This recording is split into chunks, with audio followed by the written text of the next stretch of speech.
सतगुरु की साजिन वाजी प्यारी सात संगत जी, प्यार और सत्कार से कहना धन निरंकार जी। सबसे पहले सतगुरु माता जी का, निरंकारी राजपिता जी का, सात संगत माँ का दासी शुक्राना करती है। जे सतगुरु माता जी की कृपा से हमें ये ब्रह्म ज्ञान मिला है, इस निरंकार के दर्शन हुए हैं। और संपूर्ण अवतार बानी में शहनशाह बाबा अवतार सिंह जी महाराज कहते हैं, जो गुरु का सिख होता है वो दम दम पल पल दास ही बन के रहता है, और वह वही काम करता है जो कुछ सतगुरु कहने करने के लिए कहता है। तो ऐसे ही भाव हमारे भी बने रहे, जो हमें सतगुरु कहते हैं हम उस काम को करते चले जाएं, और सतगुरु से हम खुशियां प्राप्त करते चले जाएं। और दासी तो सभी के लिए सतगुरु माता जी के चरणों से झोली फैलाकर, हाथ जोड़कर यही आशीर्वाद मांगती है। सच्चे पातशाह सब दे घर तो दुख भुख नसे, तेरी रहमत घर घर वसे, कर दे मेहर दातिया, जोड़ा हथ करा अर्जोई, तेरे दर ते थोड़ न कोई, कर दे मेहर दातिया।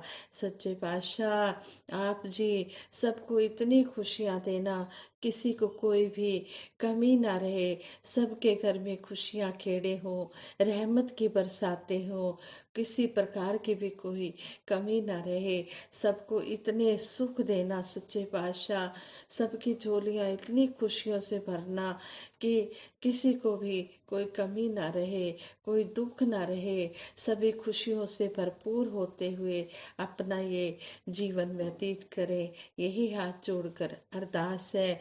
और सतगुरु माता जी के आशीर्वाद से ही दासी ये विचार रखने जा रही है। सात संगत जी, हमेशा भगत जो होता है वो दातार से यही अरदास करता है कि हर किसी को ऐसा ही जज्बा लगातार मिलता चला जाए, ऐसा अकीदा कायम होता चला जाए, ताकि वो स्वयं भी सुखी रहे और सारी मानवता के कल्याणकारी कामों में भी अपना योगदान देता चला जाए, और किसी प्रकार का भी कोई अहंकार की भावना मन में ना आए। सतगुरु माता जी भी कहते हैं कि जो ये संतों की सेवा होती है, ये निष्काम निरचित भाव से होती चली जाए। ऐसे ही दासी एक स्टोरी भी आप जी के चरणों में शेयर करने जा रही है, आप जी प्रवान करें। कहते हैं, एक दिन राजा भोज गहरी नींद में सोए हुए थे। उन्हें सपने में एक तेजस्वी वृद्ध पुरुष के दर्शन हुए। राजा भोज ने उस वृद्ध पुरुष से पूछा, महात्मा महात्मा जी आप कौन हैं? उस तेजस्वी वृद्ध ने कहा, राजन मैं सत्य हूँ, और तुम्हें तुम्हारे कामों का वास्तविक रूप दिखाने के लिए यहाँ आया हूँ। यह सुनकर राजा भोज उस वृद्ध के पीछे चल दिए। राजा भोज बहुत दान पुण्य, यज्ञ व्रत इत्यादि करते थे, और उन्होंने अनेक कुएं, तालाब, मंदिर, बाग बगीचे आदि भी बनवाए थे। इन कामों के कारण राजा के मन में अभिमान आ गया था। वृद्ध पुरुष के रूप में वृद्ध पुरुष के रूप में आया सत्य राजा भोज को अपने साथ उनकी कृतियों के पास ले गया। वहां पहुंचकर जैसे ही सत्य ने पेड़ों को छुआ, सब एक एक करके सूख गए, बगीचे बंजर भूमि में बदल गए। राजा भोज यह देखकर हैरान रह गए। इसके बाद वे दोनों मंदिर पहुंचे। सत्य ने जैसे ही मंदिर को छुआ, वह खंडहर में बदल गया। इसी तरह वृद्ध पुरुष रूपी सत्य ने राजा के यज्ञ, पूजन, दान आदि के लिए बने स्थानों, चीजों को जैसे ही छुआ, वे सब राख हो गए। राजा यह सब देखकर हैरान हो गए। उन्होंने वृद्ध से पूछा, यह सब क्या हो रहा है? महात्मा जी यह सब क्या हो रहा है? क्या मेरे द्वारा किए गए कामों की कोई महत्ता नहीं है। वृद्ध ने कहा, राजन, यश की इच्छा से जो काम किए जाते हैं उनसे केवल अहंकार के ही दिखाई देता है। धर्म का निर्वहन नहीं, निस्वार्थ होकर कर्तव्य भाव से जो काम किए जाते हैं उन्हीं का फल पुण्य के रूप में मिलता है, और यही पुण्य फल का रहस्य है। इतना कहकर वृद्ध अंतर्धान हो गया। नींद टूटने पर राजा भोज सोच में पड़ गए। उसी दिन से उन्होंने सच्ची भावना से कर्म करना शुरू किया, जिसके बल पर वे न सिर्फ यश कीर्ति के अधिकारी बने, बल्कि उन्होंने बहुत पुण्य भी कमाया। तो यहाँ पर यही समझाया गया है कि जो निष्काम निरक्षित भाव से सेवा सिमरन सत्संग करते हैं, जिसमें कोई दिखावे की भावना नहीं रह जाती, दिखावा नहीं रह जाता, जो एक मन एक चित्त होकर सतगुरु के चरणों में जुड़े रहते हैं, उन्हीं का सब कुछ ये सार्थक होता है। उन्हीं की सेवा सतगुरु के चरणों में सफल होती है। कहते हैं, यह तन मन धन संतों की सेवा के लिए होता है, लेकिन अपने आप से सेवा भी नहीं होती। सेवा भी तब होती है जब गुरु करवाए।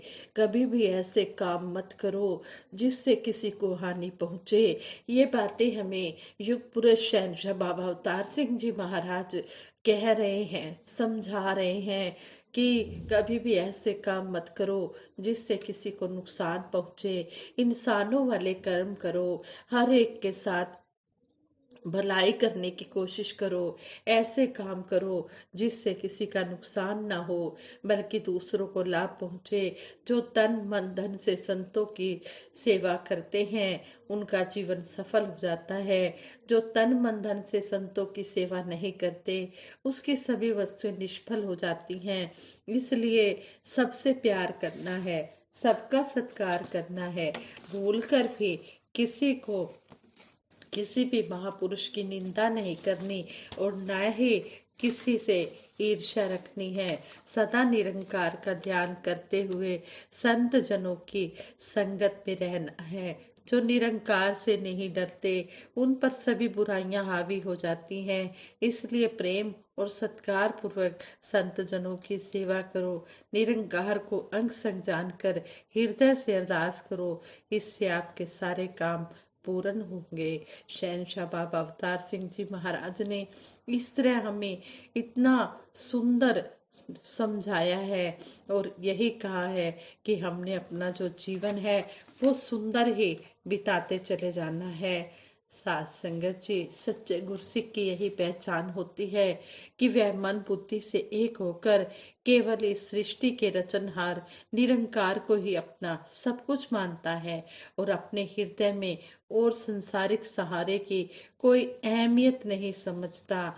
निष्काम और समर्पण भाव से इस निरंकार सतगुरु के श्री चरणों में नतमस्तक होकर अपनी मनमति और चतुराई को त्याग कर अपने इष्ट सतगुरु के सामने गिड़गिड़ाकर अरदास करता है कि आप मेरे पापों गुनाहों को क्षमा करके आगे के लिए सुमति बख्शे। तो यह दयालु कृपालु, यह परम पिता परमात्मा अपने प्रिय गुरसिख की याचना को स्वीकार कर उसे क्षमादान दे देता है। इस प्रकार वह कर्म फल से बच जाता है।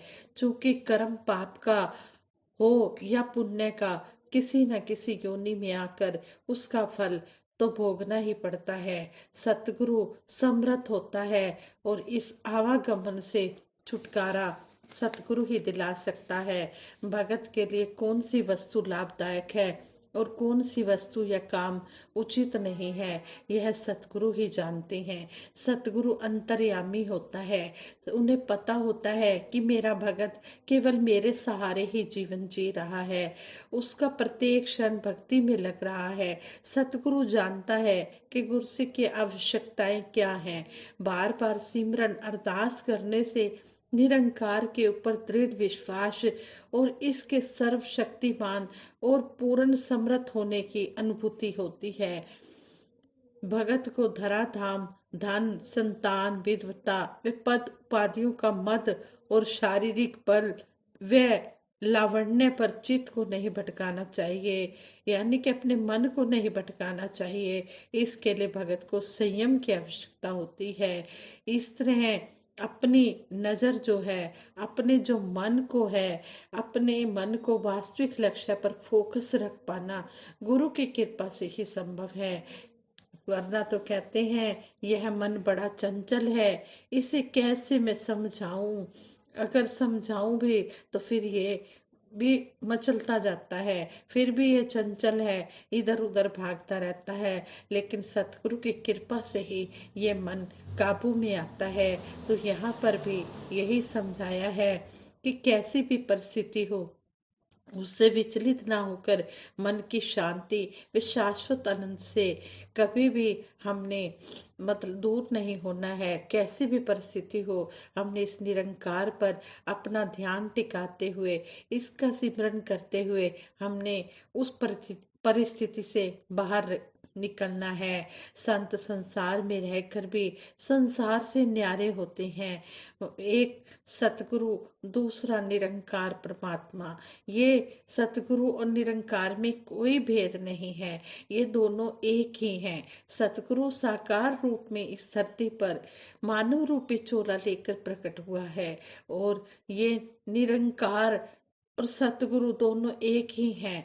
साकार निराकार सतगुरु दोनों एक ही हैं। हम कभी भी इस भरम भुलेखे में ना पड़े।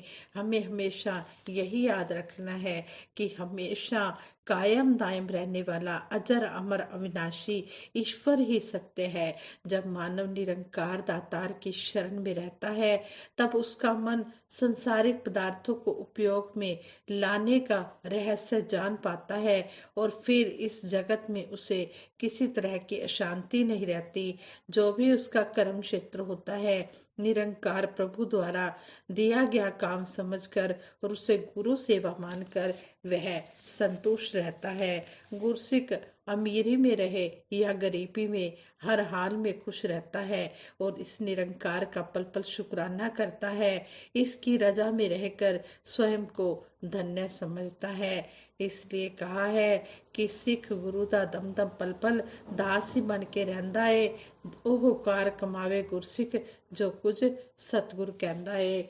हर हाल में दाता का जो शुक्र मनाते हैं, उनके घर खुशियों की होती बरसाते हैं। इस तरह हम हर पल इस दातार निरंकार का शुक्राना करते रहें और अपना जीवन जो है सतगुरु के कहे अनुसार, सतगुरु के चरणों में रहकर अंतिम श्वास तक हम निभाते चले जाएं और अपनी मंजिल को पा लें। कहते हैं कि कभी भी हम किसी का मजाक न करें, किसी का हम बुरा न सोचें। कबीरा गर्व न कीजिए, रंक न हंसिए कोय, अभी तो नाव समुंदर में ना जाने क्या होए। कबीर दास जी भी कह रहे हैं कि हे इंसान, तू अभी इस संसार में ही बैठा हुआ है। कभी भी किसी का मजाक न करना, किसी अभिमान न करना किसी बात पर। पता नहीं कब तेरे साथ कौन सी कैसी परिस्थिति हो जाए। अभी तेरी नाव जो है, ये जीवन रूपी नैया जो है, वो अभी यही संसार में ही है। क्या पता तेरे साथ भी क्या हो जाए। इसलिए हर समय इस निरंकार प्रभु के भय में रहना है। हर समय निरंकार के आगे यही अरदास करनी है कि कर सब दा भला मेरे दाता, अरदास करते हाँ ਅਸੀਂ ਮੰਗ तेरे दर ए हो, हर श्वास करते हाँ। हे सच्चे पातशाह, सबके ऊपर अपना मेहर भरा हाथ रखना, मेहर भरी नजर रखना। सभी इसी तरह सेवा सिमरन सत्संग करते हुए इस निरंकार से जुड़कर इस जीवन का आनंद लेते चले जाएं। दासी से विचार करते हुए बहुत सी गलतियां हुई होंगी, उन गलतियों के लिए आप जी क्षमा करें और आगे के लिए सुमत बख्शें। और साथ संगत जी, दासी सभी के भले की कामना करते हुए सिमरन करवाएगी। सभी ने मिलकर सिमरन में साथ देना है। तू ही निरंकार, मैं तेरी शरण हाँ, मैनू बख्श लो। तू ही निरंकार, मैं तेरी शरण हाँ, मैनू बख्श लो। तू ही निरंकार, मैं तेरी शरण हाँ, मैनू बख्श लो। तू ही निरंकार, मैं तेरी शरण हाँ, मैनू बख्श लो। बोलिए सतगुरु माता सुदीक्षा सविंदर हरदेव जी महाराज की जय। निरंकारी राज माता गुरु बचन अवतार की जय। सात संगत जी प्रेम से कहना धन निरंकार जी।